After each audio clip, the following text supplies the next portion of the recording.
Iya, musik kalian tuh itu biru banget loh kayak gitu. Kita berjalan, terus berjalan, merobek waktu, menggebu-gebu waktu di depan cermin, meyakinkan diri kalau semua mungkin walau hari ini bukanlah lagi, bukan berlaku selamanya seperti ini.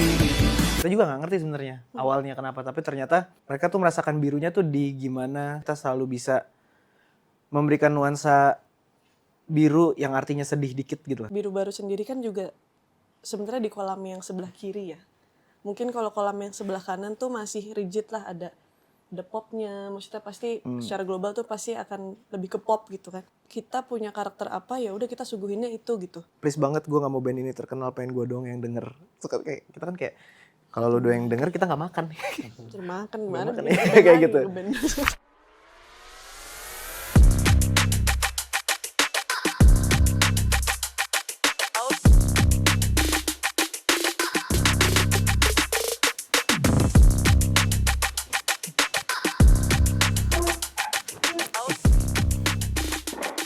Oke, halo Biru Baru. Halo. Halo. Selamat datang di Good Talk. Terima Terima kasih kasih. udah Makasih loh udah mampir ke studio kita hari ini. Di tengah mungkin sekarang lagi banyak manggung, juga kemarin baru rilis album baru. Iya. Gak apa mas. Mungkin aku tuh sebenarnya udah ngikutin dari 2020 dari album Selamat Datang, dan menurutku Biru Baru nih apa ya, kayak menciptakan ruang yang tenang mungkin dari liriknya Ruang yang tenang. ruang yang tenang, terus kayak tempat di mana apa ya, kayak napas sejenak kalian. Ada lirik. Ada liriknya. Betul, ada. Nah, kalau misalnya kalian jelasin gitu ke orang-orang yang siapa sih Biru Baru gitu, boleh nggak dijelasin dengan 3 kata? Kira-kira apa sih Biru Baru? 3 kata masing-masing atau 3 kata untuk berdua? Boleh. Berarti kita rembukan dulu. Berdua.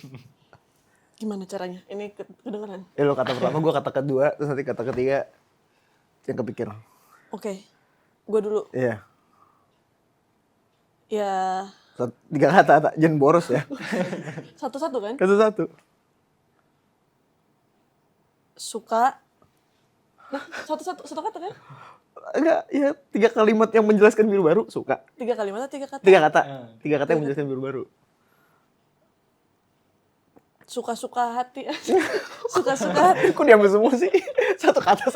Oh ya udah.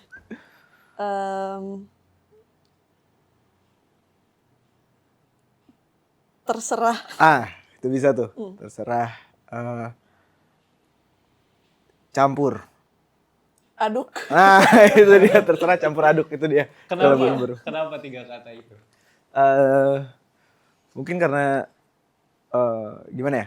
Waktu setiap kali kita workshop lagu gitu, lagi nulis lagu bareng itu, kita tuh nggak pernah ada patron atau pattern standar yang kita selalu ikuti gitu loh. Kayak misalnya kayak apakah harus lirik dulu, apakah harus musik dulu, apakah musiknya harus rock, apakah musiknya harus soul, harus gimana, apakah harus ada gitarnya di depan gitu. Kita nggak pernah ada pattern itu, dan kita juga nggak pernah punya satu aim. Kayak kita nggak pernah nge-aim untuk membuat lagu dengan genre tertentu gitu loh. Karena kalau ngomongin genre sekarang kayak akan lebih banyak dibulinya kayaknya ya. Akan banyak diserangnya. Sama polisi-polisi. Sama apa? Ya sama semua ya. Karena genre tuh udah hampir semu sih sekarang. Iya sih, mungkin karena Biru Baru sendiri kan juga sebenarnya di kolam yang sebelah kiri ya. Mungkin kalau kolam yang sebelah kanan tuh masih rigid lah, ada popnya. Maksudnya pasti secara global tuh pasti akan lebih ke pop gitu kan. Mungkin kalau di kiri tuh memang sekarang ya bebas sih, kayak benar-benar ya kita punya karakter apa ya udah kita suguhinnya itu gitu. Nggak terlepas kayak misalkan ya reggae atau misalkan ska atau apa-apa gitu, kayak ya udah campur-campur aja. Kayak kita juga di album ini kan juga lumayan asal-asalan nih. Iya, makanya kalau ditanya Biru Baru, kami Biru Baru band asalan. Jadi kalau misalkan kita bandingin album Biru Baru pun 1 sampai 3 gitu kan. Mungkin 1 bisa kita kolamin lah gitu.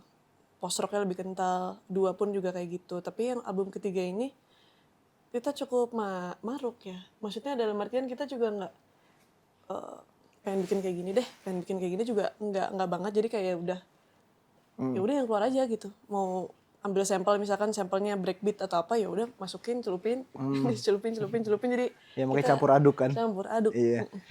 Dan kita selalu, maksudnya ketika kita bikin lagu, aim yang kita bikin, yang apa tuh, aim yang ada di belakang kepala kita tuh bukan kayak oke, lagu ini harus rock, harus gimana, tapi kayak lebih ke orang kalau denger lagu ini akan ngerasain apa ya.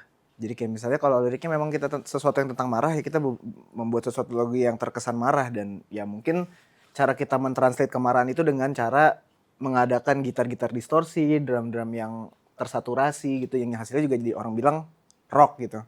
Tapi kita nggak pernah punya aim untuk membuat musik dengan genre tertentu kayak gitu. Jadi mungkin kalau satu benang merah yang bisa ditarik dari Biru Baru adalah nuansanya sih. Kita akan selalu berusaha untuk mengenalkan nuansa apa yang ingin kita sampaikan di satu lagu. Ya. Gitunya. Nah berarti itu kan apa ya, kedalaman emosi gitu dari mulai tadi dari album pertama sama yang terakhir gitu. Nah biasanya inspirasi itu dari mana sih sumber-sumbernya? Dari toilet. Dari toilet, dari mobil, dari tempat tidur, dari masalah dari teman-teman. dari orang lain, dari masalah sendiri, Iya. dari pembelajaran hidup kita sendiri juga sih. Pasti dari situ ya. Iya.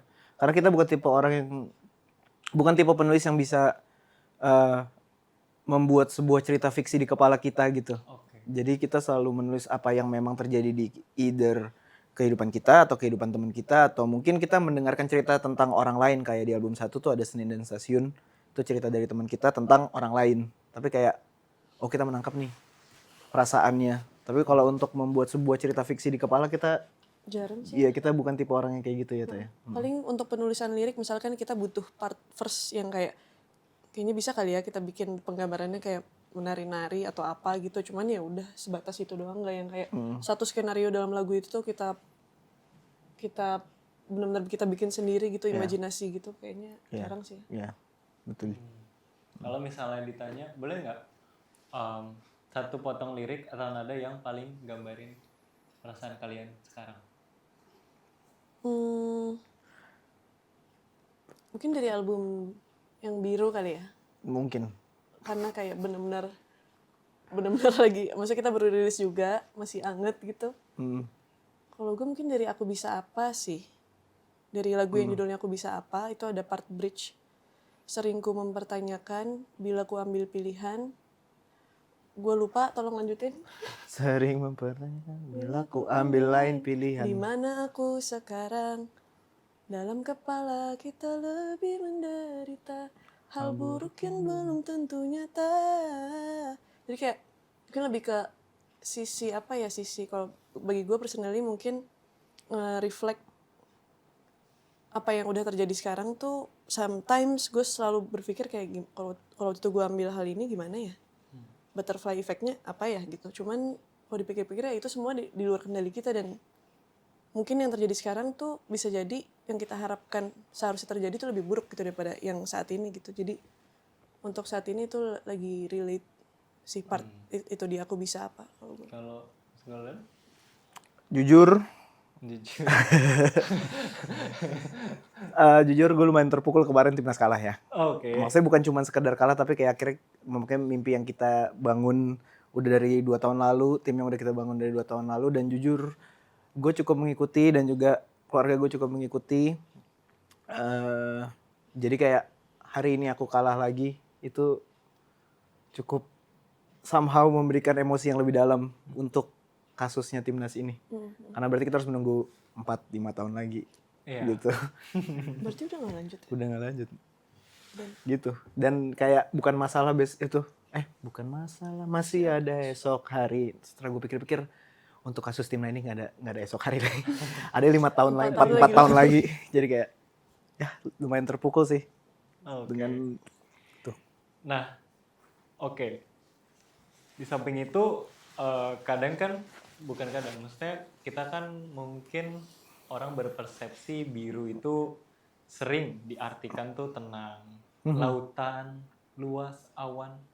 Tapi kalau biru di sini tuh apa sih? Mungkin dari Mas Golden? Sebenarnya kurang lebih sama sih biru. Maksudnya kita berdua suka warna biru, tapi setelah kita maksudnya kan kita memberi nama Biru Baru tuh, Biru Baru juga sebenarnya bisa dibilang kayak dari antah berantah ya, tak nggak ada histori apa-apa soal kenapa namanya Biru dan Baru. Tapi setelah kita ngobrol dengan beberapa teman kita, terus kayak iya musik kalian tuh itu biru banget loh kayak gitu. Terus kita juga nggak ngerti sebenarnya awalnya kenapa, tapi ternyata setelah mendapatkan banyak apa namanya insight dan opini dari orang, mereka tuh merasakan birunya tuh di gimana kita tuh sekalinya pun kita membuat lagu yang upbeat atau lagu yang bahagia, kita selalu bisa memberikan nuansa biru yang artinya sedih dikit gitu lah. Jadi selalu ada nuansa bittersweet di dalam situ. Dan juga salah satu teman kita ada yang bilang kayak kalian memilih nama biru tuh sebenarnya kalian tanpa sadar tuh kalian memilih api paling panas. Warna api yang paling panas dan dia merasakan, maksudnya ini dari teman-teman yang kerja sama kita ya. Mereka merasakan gimana kita tuh semangat kita tuh sampai bikin mereka tuh juga kayak ayo udah kita jadi nih Biru Baru kayak gitu. Dari Tama. Iya. Sebenarnya awalnya juga tadi kayak dibilang sebenarnya kita juga nggak ada mikirin biru tuh gimana karena waktu itu kita bikin nama Biru Baru pun juga karena kita kepepet. Dan habis ngeprint. Habis apa, terus ditanya panitia nama bandnya apa. Biru Baru. Biru Baru. Jadi nggak ada, kita juga nggak mikir kayak biru lautan, 90% di bumi ini tuh laut biru. Kita nggak sedalam itu juga. Iya. Cuman ya along the way ternyata kayaknya benar nama adalah doa.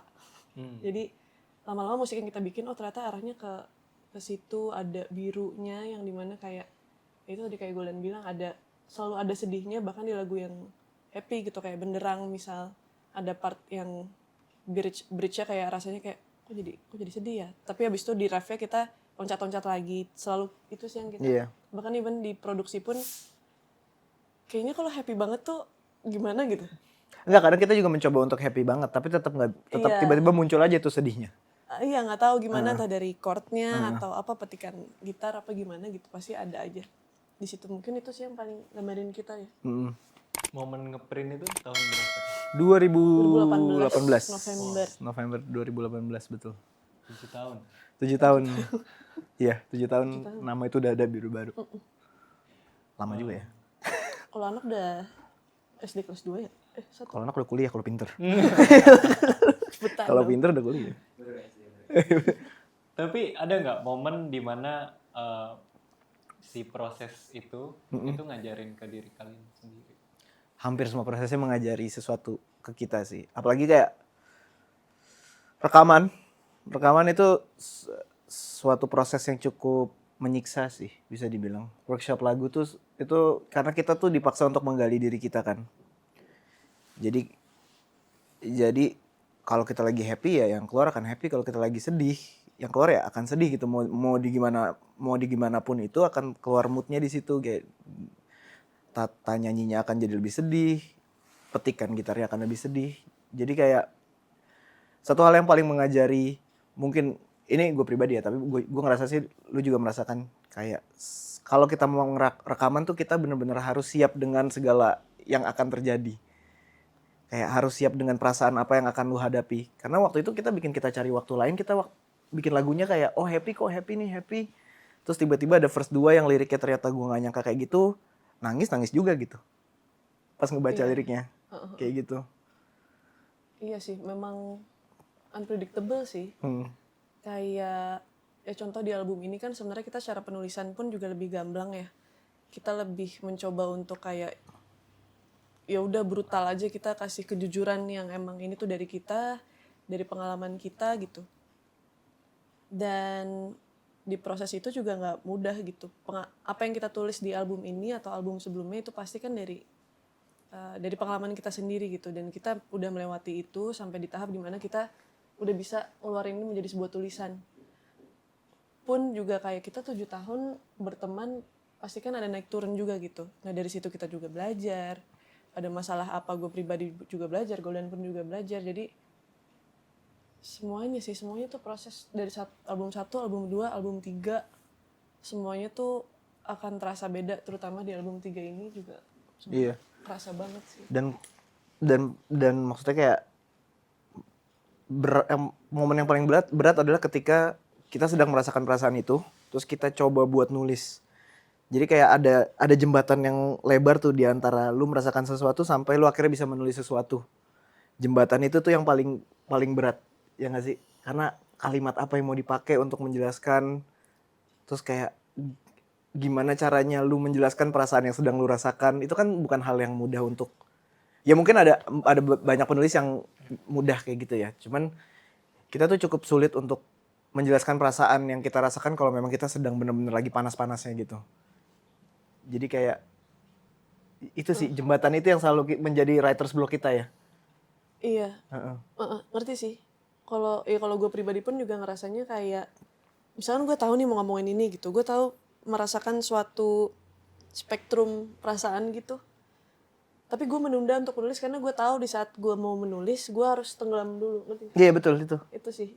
Jadi yang bikin kayak, aduh, berarti gue harus ngerasain lagi, gue harus mikirin ini lagi, bla bla bla. Itu sih proses berpikirnya itu ya, kreatifnya itu. Betul. Ya mungkin kalau diambil gambaran besarnya kayak apa tuh pelajaran yang kita ambil adalah memvalidasi perasaan kita. Itu pelajaran terbesar. Karena semakin kita ungkapin tuh terasa semakin nyata gitu. Iya. Iya, Jadi kayak mengontrol validasi perasaan kita. Itu. Oke. Menarik aku terakhir di yang jujur. Setiap karyanya kan terasa jujur di 3 album yang sudah rilis gitu, sampai hari ini. Nah tapi apakah kejujuran itu mudah dijaga di tengah industri yang sekarang makin cepat dan visual gitu? Sekarang kan orang tuh kayaknya ya mau clickbait apalagi. Iya. Tapi di 3 album itu tadi Tapi kejujuran. menjawab pertanyaan itu ya, uniknya tuh kalau yang gue lihat sekarang orang semakin berlomba-lomba untuk jujur sih. Somehow mungkin untuk kolam musisi Biru Baru dan kawan-kawannya gitu ya. Kayak secara penulisan tuh lebih apa adanya, maksudnya pemilihan katanya pun juga ya gue ngerasain itu, nggak perlu banyak hiasan gitu misalnya. Somehow terasa lebih jujur, lebih kaya kosakatanya. Cuman gue setuju juga pemakaian clickbait apa segala macam itu mungkin kayak ada unsur-unsur ya untuk menarik perhatian audiensnya gitu lah. Cuma di satu sisi ada kejujuran yang lebih juga sih kalau gue pribadi ngeliatnya. Kalau gue melihatnya sekarang clickbait nggak harus clickbait kayak viral, apa gitu kayak. Gitu. Ya maksudnya kayak nggak perlu clickbait yang kayak gitu. Kayak clickbait tuh sekarang bisa ditransformasi menjadi kayak misalnya kita membuat suatu lirik yang bener-bener kontekstual dan sangat orang rasakan dan keluarnya tuh momennya pas gitu. Itu juga bisa menjadi clickbait gitu loh. Kayak misalnya ya balik lagi misalnya ke Timnas lagi kalah terus tiba-tiba kita ngeluarin lagu Kita Cari Waktu Lain. Itu kan somehow juga clickbait buat orang gitu kan.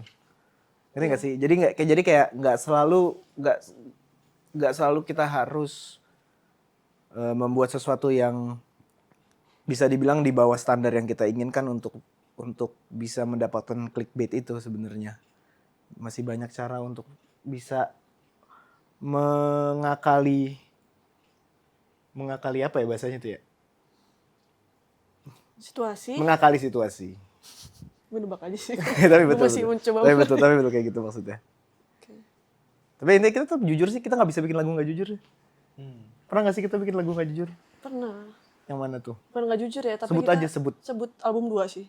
Kalau lu mau jujur ya? Betul. Album 2. Album 2 tuh emang di fase kita mungkin lagi stagnan kali ya. Tidak banyak yang terjadi di hidup kita. Dalam artian kayak nggak ada situasi di mana itu yang sangat-sangat mengganggu sampai bikin kita mau menulis gitu. Itu album 2 sih. Makanya penulisannya tuh kalau mau ditarik sebenarnya banyak kata-kata yang bingung gitu.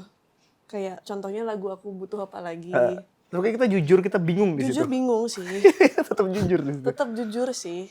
Tapi ada juga di mana lagu-lagu itu ya dibuatnya berdasarkan sesuatu yang kita pikirin banget gitu. Apa ya contoh ya? Terang, apalagi sih album 2? Apa? Hati Album gua sih Manusia. Hati Manusia. Apa lagi?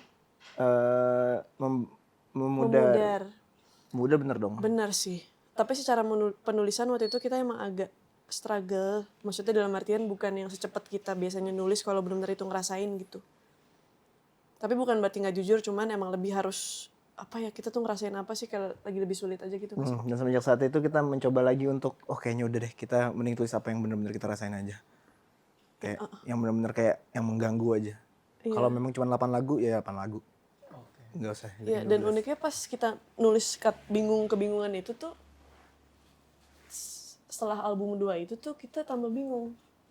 Ingat gak sih fase kita kayak album keluar, itu kita jadi malah Selama album itu. dan setelah rilis, jadi kayak ada rasa di mana kayak kok beneran kejadian sih yang gue omongin gitu. Ya gue bingung sih kemarin, cuman kok gue sih bingung ya. Gue di fase bingung dengan kayak ini album mau dibawa kemana, apa segala macam gitu. Jadi harus hati-hati sama apa yang kita tulis, karena itu kan diucap ya, diulang, Betul. didengarkan sama orang banyak, Dinyanyiin sama orang lain. dinyanyiin, energinya, ada energi di situ kan. Jadi ya somehow itu juga balik kembali ke kita gitu. Betul. Makanya kita kayak prefer jujur aja daripada clickbait ya. Daripada cari-cari Iya, daripada masalah. cari masalah, betul. Oke, tapi dari perjalanan 3 album itu, aspek apa yang paling kalian perbaiki, pertahankan, atau eksplorasi lebih jauh selain bingung tadi? Perbaiki itu tadi kita nggak mencoba menulis sesuatu yang kita nggak yakin kita rasain. Jadi kayak kalau memang yang kita pengen ceritakan cuma 8 track ya udah 8 track itu aja. Yang itu perbaiki. Kalau eksplorasi mungkin kita lebih mengeksplorasi, bisa dibilang sih di album ini kita lebih banyak mengeksplorasi ketukan ya Tak ya. Kita lebih coba berani untuk membuat musik yang lebih upbeat, nggak se laid back sebelumnya. Dan ternyata hasil dari eksplorasi ketukan itu ternyata kita menemukan bahwa seru ya ternyata membuat lagu yang ada ininya, ada itunya. Karena kan kalau ketukannya beda, unsurnya juga bisa ditambah juga beda kan sama lagu yang lambat. Itu yang kita eksplorasi. Kalau yang kita pertahankan ya tetap itu birunya sih. Tetap biru jadi Tetap benang birunya. merahnya sih. Tetap birunya. Kayak dikalah lagi, walaupun lagunya itu kan musiknya itu kan happy parah tuh. Musiknya loncat-loncat banget, tapi sebenarnya lirik yang disampaikan itu sedih banget sebenarnya. Apalagi bagian senyum palsu di depan cermin. Kan kayak itu kan lirik yang sebenarnya sangat-sangat tidak, seharusnya nggak di situ tuh. Seharusnya nggak di lagu itu kayak gitu. Nah, itu yang kita pengen pertahankan sih. Karena kita yakin orang yang loncat-loncat pasti sedih sebenarnya. Iya. Orang yang di festival ini lagi happy banget. Belum Senin aja. Kayak gitu. Benar-benar bahagia lah ya. Iya. Oke. Nah, berarti kan sekarang musik alternatif dan eksperimental tuh makin diterima juga kan di sekarang ini. Bahkan festival musik independen atau indie di Indonesia tuh meningkat 2 kali lipat dari 2022. Kalau Biru Baru ngelihat tren ini kayak gimana? Keren banget sih. Jujur kita salah satu band yang merasakan benefitnya dari kenaikan tren festival-festival independen ini. Karena kembali lagi kan kita masih band independen ya. Maksudnya di era 2022 sampai 2003, 2024 itu memang kita lebih banyak diundang ke acara gigs kolektif, gigs yang musiknya tuh bener-bener samping arus gitu loh. Jadi tren ini jujur kalau nggak ada tren ini, gue juga nggak tahu Biru Baru masih bisa ada sampai sekarang atau enggak sih. Iya sih, itu yang membuka jalan kita ya. Dari tadi 2022 itu kan makin naik. Ya sebenarnya dengan semakin banyaknya musisi indie gitu ya. Somehow kalau di musik tuh itu kayak gue melihatnya kayak bukan persaingan gitu ya. Somehow malah jadi kita tuh saling kayak ngedorong gitu loh. Iya, Satu dorong-dorong. keluar, tapi kita lama-lama kedorong semua gitu. Ke jurang. Jangan. Oh enggak. Misalnya kita kedorong di mana kayak kita lebih kayak expose gitu. Iya betul. Kayak seakan-akan ini semacam sebuah gerakan gitu. Terus mana sekarang kan juga kita semua difasilitasi ya. Maksudnya banyak fasilitas yang sebenarnya kita bisa, musisi indie tuh bisa langsung belajar gitu. Ya contoh distributor atau publisher apa segala macam. Sebenarnya kan itu ada, kita musisi indie tuh bisa langsung approach ke sana, cuman ya butuh edukasi aja gitu. Cuman kan sekarang edukasi udah banyak komunitas yang emang ngajarin gimana sih caranya jadi manajer, gimana sih caranya jadi promotor, apa segala macam, itu udah banyak wadahnya gitu. Jadi ya semakin, mungkin karena musisi indie tuh kita bergerak dengan bisa dibilang modal yang sekecil mungkin, tapi gimana kita bisa menghasilkan output yang sebesar mungkin gitu. Jadi sekalinya kita dikasih keterbatasan tuh kita bisa push to the limit gitu rasanya. Limit and beyond. To the limit. Ya. Kalau katanya Buzz Lightyear. Infinity and Iya, Infinity and Beyond. Cuman ya ada, maksudnya semua hal baik pasti ada hal buruknya ya. Tapi gue nggak bisa bilang ini hal buruk, cuman hal yang harus diwaspadai kayak gitu. Kayak semakin banyaknya festival side stream, terus mulai ada istilah skena, mulai ada istilah anak indie. Dulu tuh istilahnya anak indie, sekarang udah mulai anak skena ya kan, iya. Dan itu sama konotasinya gitu loh. Dan sebenarnya gue melihatnya ini sebagai sesuatu yang lucu ya, karena sebenarnya dari dulu tuh kayaknya nggak pernah cukup musisi tuh memberikan pemahaman bahwa indie tuh bukan genre gitu. Indie tuh sebuah pilihan dalam bermusik. Jadi kayak ketika orang kayak bilang indie banget lu gayanya gitu. Kayak gitu, hal-hal kayak gitu kan yang kadang menimbulkan keributan ya. Ya keributan yang tidak perlu gitu. Atau kayak misalnya terus nanti ada yang orang yang bilang dia indie terus dia bilang gue udah dengernya dari 20, lu baru denger sekarang. Nggak apa-apa juga gitu loh. Nggak apa-apa lu denger kita dari 20, gue mah terima kasih banyak. Tapi kalau ada yang baru denger nih dengerin juga kok yang lama, ngobrol dong kayak gitu loh, ngerti gak sih? Jadi hal-hal seperti yang harus diwaspadai sih, yang sebenarnya tuh kayak nggak ada masalah lu dengerin dari dulu atau baru, atau kayak lu suka band underground tapi di satu sisi lu suka K-pop, itu juga nggak masalah gitu loh. Playlist tuh nggak harus isinya K-pop doang atau nggak harus isinya indie doang gitu.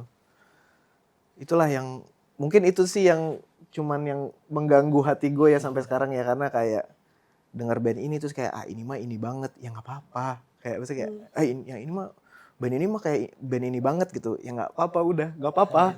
Mungkin mereka emang di situ sukanya bikin lagunya gitu, Kebetulan aja yang satunya duluan gitu, iya misal. kayak gitu. Jadi kayak janganlah membanding-bandingkan, apalagi nge-gatekeep.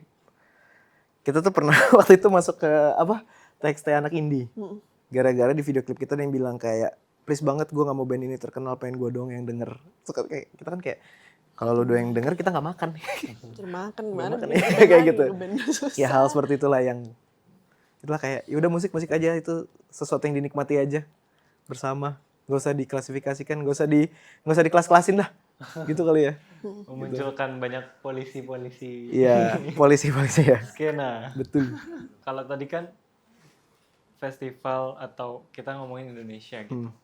Nah, aku pengen coba agak lebih naik ke global. Sekarang kan genre kayak ya walaupun agak lumayan nggak straight into genre gitu. Kan banyak juga kayak world music atau neo ethic pop. Itu kan mulai banyak disorot media internasional. Gitu. Yeah.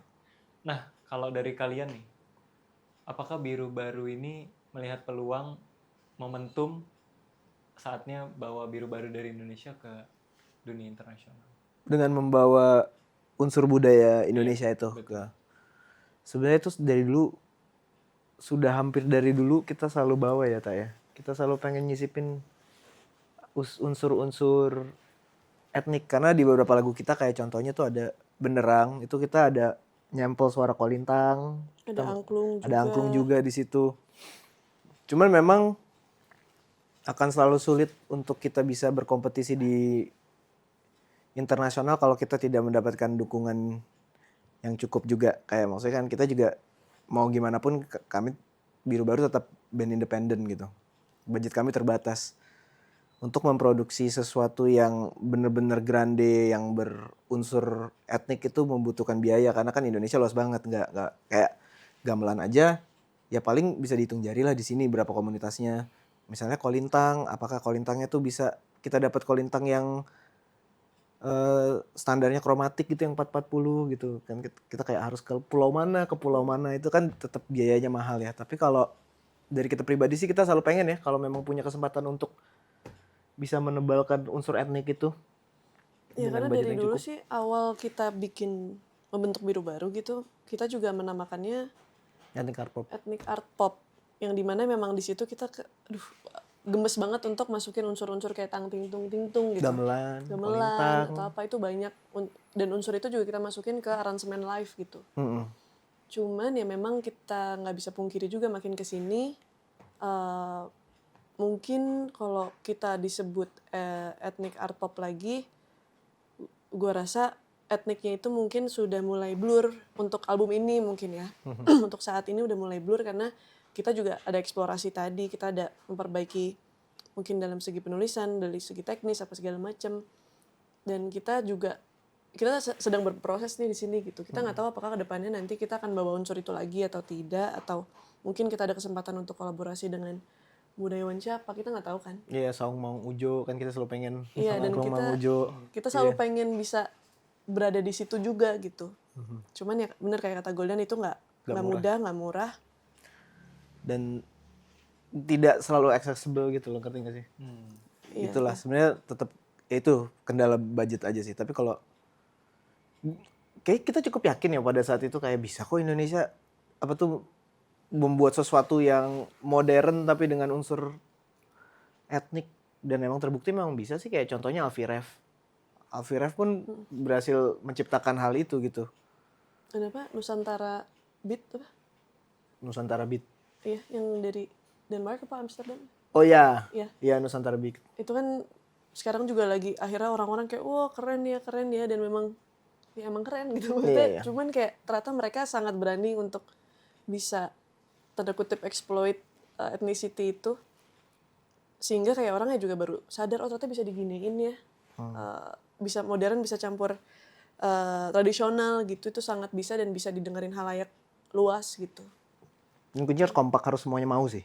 Iya. Kayak kadang soalnya kayak ada juga yang kayak kalau kita bikin lagu yang ada suara etnisnya, terus kadang ada yang beberapa yang kayak aduh kok jadi enggak ya gitu. Jadi kayak butuh kekompakan di dalam negeri ini juga untuk mendukung suara-suara tradisional itu didengarkan oleh kuping-kuping orang luar negeri gitu sih. Oh. Iya. Tapi menarik, ethnic art pop. Mungkin boleh dijelasin? Pada saat Di tempat printer itu di tempat kita ngeprint itu kita bingung kita genrenya apa. Jadi kita kayak etnik art nggak ini? Art? Pop nggak? Pop. Jadi kayak etnik art pop. Jadi kayak musik pop yang memiliki unsur seninya, karena tidak, maksudnya kalau digambar secara garis tuh dia nggak linear gitu strukturnya dan bunyi-bunyiannya, dan memiliki unsur etnis. Jadi gitu, etnik art pop. iya sih segitu aja sih sebenarnya. Iya. Nggak ada yang wah kita mikirin banget pokoknya gue pengen etnik ntar kita gini gitu, nggak ada sih. Oke, tapi menariknya dari data Spotify Rap di 2024, musik dengan unsur lokal dan etnik di Indonesia itu naik Oh iya, hampir 40% dalam 2 tahun terakhir. dalam 2 tahun terakhir. 40%. Nah, tapi kalau misalnya kita ngomongin etnik, kenapa, kalau menurut kalian nih kenapa generasi sekarang tuh mulai tertarik untuk balik ke musik-musik itu? Nah, Mungkin agak bertolak belakang nih tadi kalian ngomong. sebenarnya nggak bertolak belakang juga sih sebenarnya. Maksudnya gini, mungkin orang sekarang ini 2 tahun terakhir ya. Ya, Mungkin pada saat itu kita melakukannya berarti berapa tahun terakhir? Berapa tahun yang lalu? 7 tahun yang lalu. 7 tahun. Mungkin pada saat itu memang kita sudah, kuping kita udah mulai baal dengan hal-hal yang berbau modern gitu loh. Jadi kita memutuskan untuk nge-explore sesuatu yang etnik dicampurin ke modern. Mungkin dalam 2 tahun belakangan ini mungkin memang orang-orang banyak dijejelin sama suara-suara yang terdengar modern sampai akhirnya bunyi etnik itu sesuatu yang new dan sesuatu yang refreshing buat mereka kayak gitu. Gue sih ngeliatnya kayak gitu sih. Dan 2 tahun terakhir 40%. Ada detailnya nggak? Musisi siapa yang... oh iya, di data Spotify Rap 2024. Nggak ada list artis-artis yang menggunakan unsur etiknya tuh nggak tahu ya. Sebentar. Kan penasaran juga. 40%. Tapi kok nggak begitu ini ya? Apa? Maksudnya itu berarti kayak di kolam yang mana nih gitu? Apakah dangdut termasuk etnik? Kalau Apakah keroncong termasuk etnik? ya kalau itu masuk kategori ya jelas sih. Mungkin gue ngeliatnya karena orang sekarang udah terbiasa dengan suara modern, jadi kalau dengar sesuatu yang etnik tuh kayak refreshing. Dan mau gimana pun kita orang Indonesia, jadi kalau maksudnya udah nenek moyang kita udah dengerin lagu-lagu kayak gitu nggak sih? Jadi kayak inget kayak lu Iya ya. orang Wakanda, terus tiba-tiba kayak oh iya nih rumah gitu. Tapi iya sih. Tapi lu melihat musik tuh siklus juga gak sih? Maksudnya kayak misalkan 70-an gitu. Lagi ramenya rock. Terus berapa puluh tahun kemudian lagi, contohnya kayak misal 2000-an kayak mulai banyak metal muncul. Rock muncul lagi apa segala macam. Itu kan siklus ya. Sama kayak baju ya, sekarang orang pakai cut bray lagi. Iya, balik lagi ke 2000-an. Mungkin kayak ya karena memang itu kan sebenarnya suatu siklus dan itu kan sebenarnya repetitif gitu loh kita. Mungkin bentuknya nggak exact, bisa aja kayak ditambahin unsur modernnya gitu. Cuman akan selalu bersiklus gitu. Iya. Kayak metal sekarang juga bukan metal yang cuma hardcore doang, cuman ada baby metal. Ada baby metal. Ada juga suara-suara glitch apa kayak gitu kan selalu ada apa ya? Mungkin bahasanya modernisasi kali ya. Ya modernisasi dan akan diiringi sama apa lawannya modernisasi oldisasi ya gitu ya mungkin itu cara masyarakat menyeimbangkan keadaan yang terlalu modern mungkin dengan mendengarkan lagu etnik ya mungkin mencari variasi gitu. Nah tapi kalau misalnya musik adalah cara kalian berbicara ke dunia, apa pesan yang pengen disampaikan? Musik cara kita berbicara, pesan dari Biru Baru untuk dunia atau dari Biru Baru untuk Indonesia untuk dunia? Iya, keduanya, untuk Indonesia dan dunia. Lu dulu tak? Ya kita berangkat dari hal yang simpel sih sebenarnya dulu.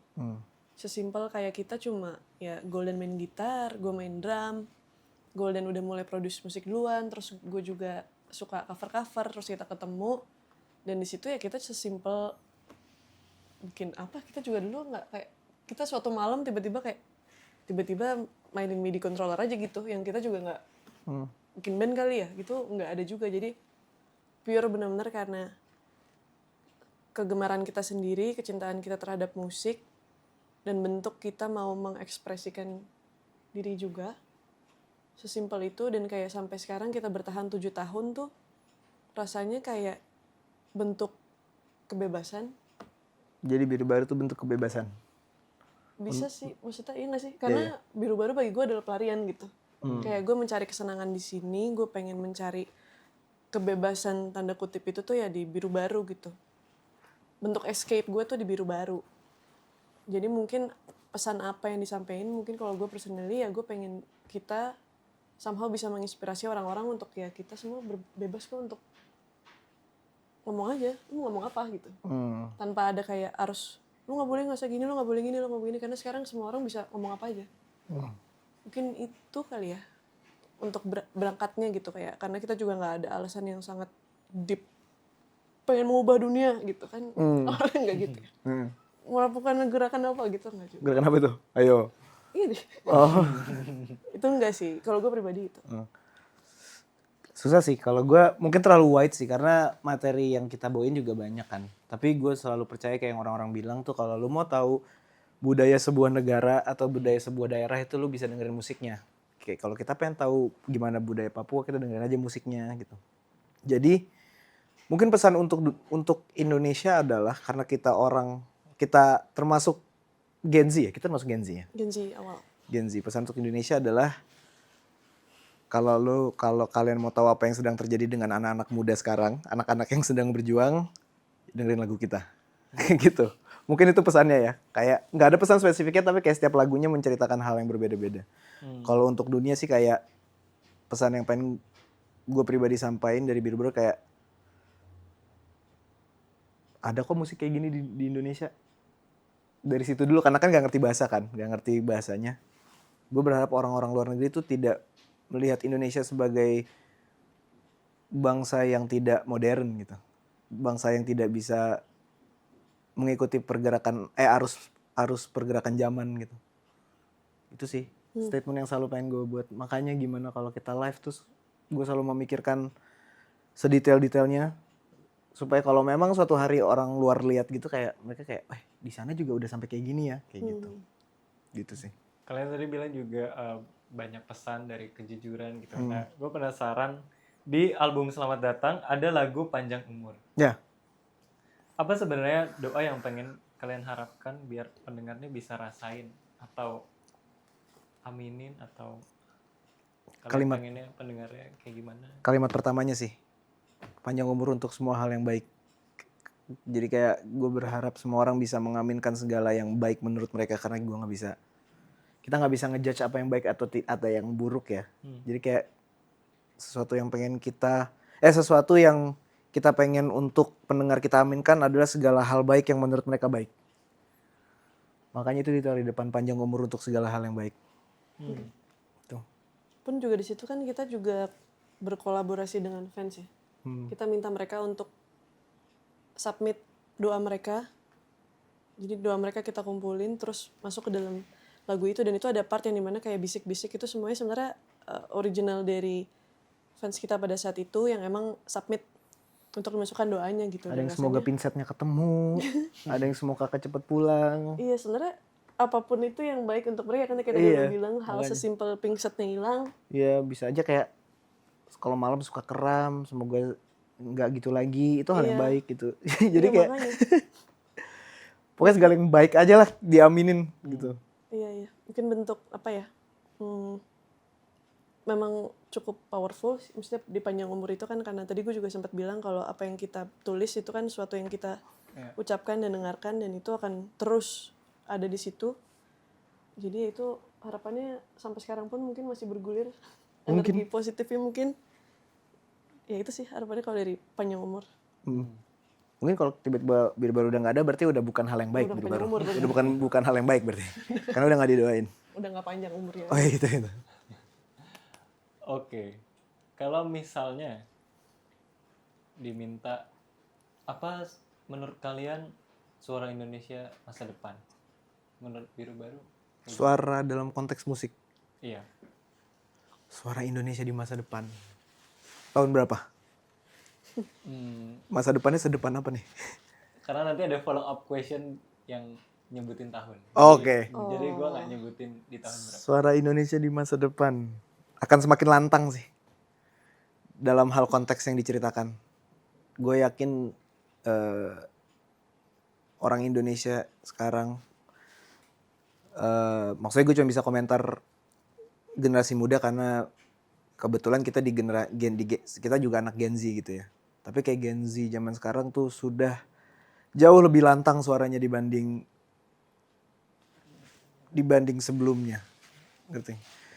Maksudnya gue bukan membandingkan antar generasi tapi maksudnya generasi kita sekarang sudah semakin lantang dibanding generasi kita juga sebelum kita mencapai era sekarang gitu. Ngerti gak sih? Iya, paham.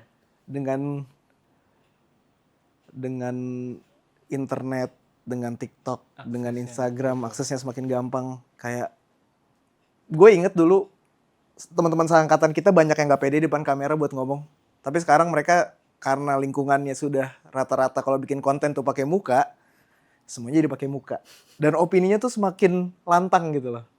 Makanya gue bilang kalau suara musik Indonesia di zaman yang akan datang mungkin akan jauh lebih lantang lagi sih.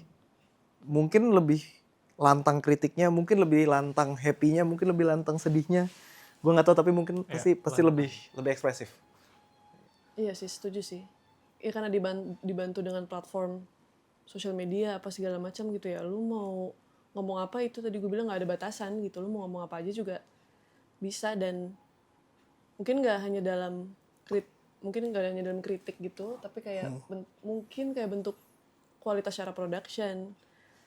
Kita akan makin look up ke western, mungkin dalam artian kayak kita mengagumi bentuk dedikasi mereka terhadap musik gitu, penyelenggaraan musik atau buat musik production di studionya atau apa. Karena pun kita sekarang juga nggak bisa dipungkiri mulai terpapar dengan, kalau teknisnya plugin luar juga gitu. Dengan harapan yang kita bisa mengupgrade kualitas produksi kita, entah itu studio ataupun live. Kita juga belajar dari sana secara sistem, sequence apa segala macam, dan teman-teman juga banyak yang bilang ini ikutin mana sih lo, kayak kemudian bikin sistem kayak gini tuh lo lihat apa sih, dan memang kita ngeliat ke sequence band luar gitu, gimana mereka tuh ngerakit itu jadi sebuah sistem yang kayak oh udah begini ternyata gitu. Dan nggak bisa dipungkiri memang karena band luar negeri itu memang, maksudnya negara maju pasti punya masalah yang berbeda sama negara kita. Kalau kita kan masih di Kita masih mahal ya bikin kayak gini ya. Kalau mereka lebih ke kayak susah ya datangnya dari Jepang ya alat ini ya kayak gitu. Jadi ya harusnya sih paralel ya. Maksudnya kayak Harusnya semakin ya. maju industri global gitu, harusnya Indonesia juga bisa ngintil lah gitu. Oke. Tapi sebelum ke follow up question tadi, jadi penasaran sih. Kalau musik AI di mata kalian itu gimana sih? Musik AI, musik yang udah Ya, jadi atau- band yang atau apa? sekarang kan Apa namanya? semua AI. Sunset gitu apa? kan. Iya. Apa? Yang terkenal banget Sunset itu? Valley apa? Sunset Valley atau apa itu? Pokoknya iya. Udah juta. Itu nggak jelas sih. Sebenarnya nggak masalah ya. Nggak masalah. Masalah, tapi nggak bisa dihindari gitu. Jadi kayak sebenarnya mungkin di sektor satunya gitu, kayak mungkin kalau bergerak di dunia agency misal, mungkin kita bisa produce musik by AI gitu yang kayak ya udah berarti lo subscription atau apa gitu. Cuman untuk pemusiknya itu sendiri kan jadi masalah. Jadi mungkin kalau kita sebagai musisi ya masalah banget itu, karena kayak halo kita di sini harus working hour kita segini memproduksi satu lagu, tapi lu cuma 1 menit dengan prompt jadi gitu, dan lu juga bukan orang lagi. Iya. Kita maksudnya manusia versus robot gitu.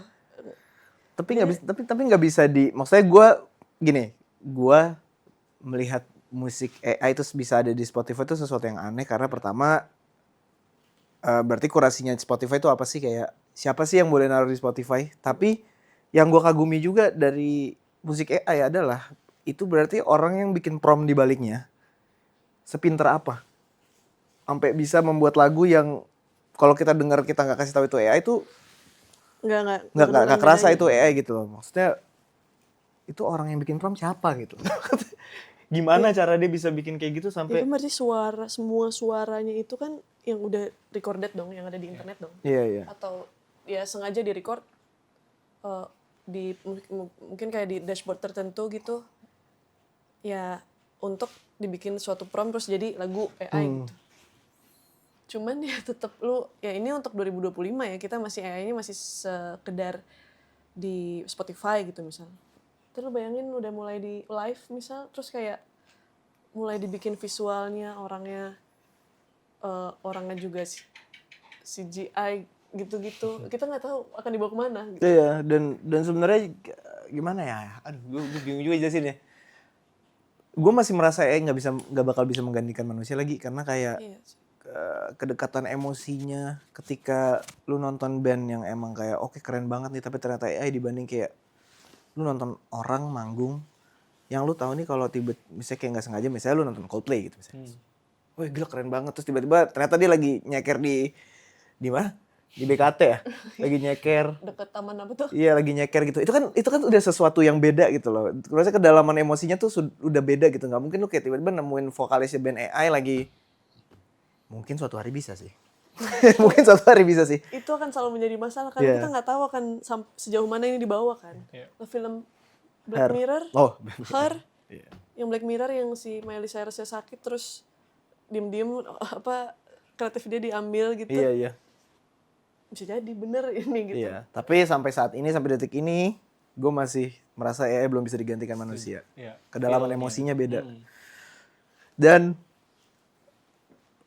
apa ya, sejujur-jujurnya teknologi itu tidak akan bisa mengalahkan kejujuran manusia. Iya. Itu sih, gue nggak bisa ngejelasin gimana. Gue bingung sih menjelasinnya gimana. Gue nggak bisa menjelaskannya Iya. secara saintifik. Tapi kalau lu denger, kalau kita denger pasti kayak, iya lagi nih, ini ada sesuatu yang membuat ini tuh manusia banget nih, human banget tuh. Kenapa ya gitu? Nggak tahu. Tapi kalau suatu hari AI bisa ada bentuk orangnya sih, udah selesai kita. Benar. Iya, setuju sih. Nggak mungkin sih, sebenarnya nggak mungkin.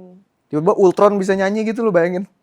Ultron, Age of Ultron. Nyanyi bisa, tapi kan tadi kayak lu bilang nggak ada sesuatu di manusia yang nggak mungkin digantikan oleh sebuah AI gitu. Ya kayak ya kan kita aja kalau meninggal gitu berarti kan roh kita diambil gitu kan nggak ada. Itu udah salah satu pembeda tuh. Ada di website data ya. Data isi kepalanya. Nah, itulah nggak tahu. Bingung. Ya, jadi- Nggak, pokoknya tetap manusia, human over AI. Iya, Untuk hal kedalaman emosi. kita lihat sejauh mana. Iya. Iya. Iya. Iya sih, perasaan, kejujuran. Iya. Emang. Kedalaman emosi. Takut deh. Oke. Nah, kalau Indonesia 2045 menurut Biru Baru seperti apa? Kan 2000. digadang-gadang juga Bonus sebagai- demografi. Iya, Indonesia Emas. Tapi ini boleh dalam konteks apapun. Iya. Umum. Kita umur berapa ya? Kita umur berapa ya? Sekarang 2025. 5. Tambah 20 tahun 23. lagi. 47 tahun kita. Coba aja kita hidup di situ. Gue yakin Indonesia masih ada. Itu yang pertama. Maksudnya kayak banyak orang yang bilang kayak Indonesia, wah bentar lagi negara nih abis nih gitu. Enggak, gue merasa Indonesia akan selalu ada karena bangsa kita bangsa yang kuat kok. Udah dari zaman dulu. Tapi kalau dalam hal musik 2045 ya. Gue no clue sama sekali 2045. 20 tahun dari sekarang. Mungkin caranya gini, Tak. 20 tahun lalu apa yang terjadi musik? Tahun berapa tuh ya? 2000. 2000. 2005. Indonesia. Kalau di Rock. ranah internasional atau gimana? Indonesia, musik Indonesia tuh kayak gimana? Kalau 2000-an 2010 sampai 2000 Peter 2000 Pan. sampai 2010 gitu ya, pop. Peter Pan. Habis Yang itu lagi top chart berubah jadi elektronik kan. mulai. Habis elektronik indie era lagi. Hmm. Maksudnya in between sebelum itu Iya. indie. Terus sekarang balik lagi ke rock dulu kan. Hmm. Berarti habis ini kan berarti indie era lagi nih. Ya mungkin siklus itu makanya Habis itu dibilang kan. digital. Berarti digital. Mungkin. Indonesia akan didominasi dengan musik digital. Kita deh analisa gembel aja kalau. Iya, ini kita analisa gembel, musik Indonesia akan dipenuhi dengan musik digital. Bentuk kayak gimana nggak tahu. Tapi kalau siklus analisa super ngawur kita sih kayaknya digital. Mungkin sih ya kita coba lihat itu aja dari history kan. Nah. Ya kalau Indonesia konteks nggak musik, lu kan belum jawab. Apa? Indonesia konteks nggak musik 2045. Jujur gue nggak tahu. Maksudnya ya kayak kalau ngeliat kondisi sekarang kayak lagi perang apa. Kalau boleh jujur gue nggak tahu akan dibawa kemana ya. Kayak apakah kita akan masih bisa kayak bla bla bla atau kayak akan amit-amit di masa amit-amit banget. Entah itu ada suatu peperangan apa gitu ya. Kalau melihat kondisi sekarang gitu kayak lagi di mana-mana itu ya nggak bisa dipungkiri gitu kan. Gue jadi no clue aja gitu sebenarnya akan dibawa kemana. Cuman kalau mau positifnya, tadi bonus demografi udah kita ngeliatnya oke aja Iya, positifnya aja gitu. Bu, Kayak, berarti oh, banyak ekonomi, banyak anak muda nih. anak muda Iya, semuanya anak keluar. muda mendominasi. Iya, mulai kan kita udah. Tapi kita udah jadi yang orang tua di sana. Iya makanya. Kan tadi aku bilang harusnya kita tinggalnya di situ. Cuman ya kita berharap yang terbaik aja lah. Ya kita percayakanlah itu ke Gen Alpha berarti kan. Gen Alpha kan berarti ya? Iya. Alpha. Bahkan setelah Alpha. Apa tuh? Udah ada namanya belum sih? Indo. Alpha Indo. Atau Femi. Anggaplah beta kali ya. Iya. Kan udah. Ya kita percayakan ke mereka lah. Gue yakin mereka akan terpapar dengan informasi yang lebih banyak. Mereka, ya lah anak kecil sekarang aja jauh lebih pintar daripada Iya, kita. daripada nggak bisa bahasa Indonesia. Aman-aman, Indonesia aman. Udah bersaing dengan internasional lah. Sudah anggap aja begitu. Kita yang tua-tua menikmati aja. Weh, kok familiar ya? Bahasa kayak gitu ya? Terlalu cepet Iya, loh. iya, familiar. Iya, kayak gitu. Tapi kalau 2045 Biru Baru, Ya ampun. Impian konyol aja ya. iya Gue pengen Biru Baru jadi referensi musik anak-anak Itu muda. iya, betul. Kayak Setuju. anak-anak kayak ini ikutin aja dulu ada band namanya Biru Baru, musiknya kayak gini. Itu udah gue bisa mati tenang tuh. Itu gue bisa mati tenang kalau udah jadi referensi. Itu Biru Baru. Setuju sih, tapi ya kayak gue pengen kayak udah pensiun gitu lah misalnya. 47 udah pensiun. Cepet amat punya band. Ya berarti kan udah melesat banget dong kalau Oh iya anggapannya betul. kayak, Iya oh iya. udah lewat lah masanya gitu. Oh iya. Aminin aja sih. Amin amin amin. Terus kayak udah pensiun gitu kayak terus ternyata di radio di mana-mana kayak pas sesi nostalgianya itu yang diputar tuh Biru Baru gitu. Mas emang masih ada radio 2045? Ya, nggak tahu kan. Mungkin bentuk radionya beda kita Oh nggak iya tahu. betul. Itu sih maksudnya ingin masih mendengar Biru Baru saat di umur itu sih. Kan nggak usah yang kayak harus masih di mana-mana, cuman kayak sekedar kayak di situ, oh ternyata ada orang yang masih dengerin gitu. Oke, cukup Dan masih jadi referensi. referensi. Mm-mm. Oke, terakhir, mimpi terbesar Biru Baru. Apakah tadi salah satunya atau ada lagi yang lain? Dari awal kita selalu ngomong ini sih. Mimpi terbesar Biru Baru tuh kalau di suatu hari nanti banyak musisi Indonesia yang bunyinya kayak Biru Baru. Berarti kan kita di situ sukses untuk menjadi pilar yang membuka jalan buat orang-orang yang punya pemikiran kayak kita, bikin lagu kayak gitu berani gitu. Itu impian terbesar kita.